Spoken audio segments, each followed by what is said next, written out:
Okay, the report actually comes from one of the mandates that we have at the EU Agency for Fundamental Rights. And this mandate is actually that we must work with civil society organizations from across, in general. So we would work with NGOs, of course, but we will work also with legal associations. We will work together with religious associations, etc. So we do work with a bunch of associations there, and this is in our founding regulation. The Fundamental Rights Platform actually right now has around 700 different organizations, and we have really a lot of contact with all these organizations from working on different topics on human rights.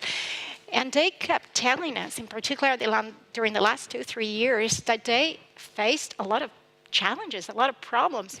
So the agency decided to dig into these problems. We had a huge meeting with our platform members. We ended up with a huge map of thousands of problems that we decided to cluster in groups, in the groups I just mentioned to you, the 4 groups that you will find in the report. And we, based on this as well, we started now in September an online consultation with our platform members to find out through a survey what were the key issues. So we wanted to know which were the key problems that they were facing. The one point on the freedom of capital and the access to funding from the perspective of civil society organizations in countries that depend very much on funding from outside the country has become a very important and controversial point in this discussion around the shrinking space for civil society. And I guess that the Open Society Foundation is very much involved in all this, because you are supporting civil society organizations cross-border.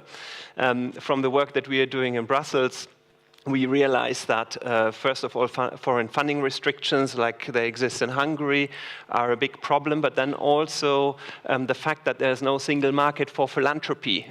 So each member state in the EU has its own charity and tax laws, and therefore it's very difficult for a foundation from Spain, for example, to become active as a foundation in Poland or in Hungary or in other countries across Europe.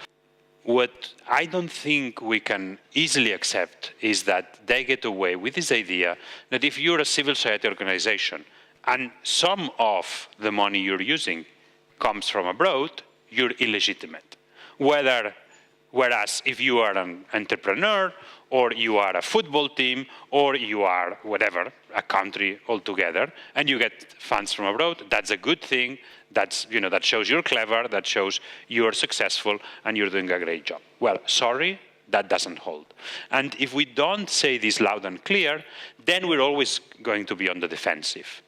Yes, we don't have a right to go and fund whatever we want, wherever we want.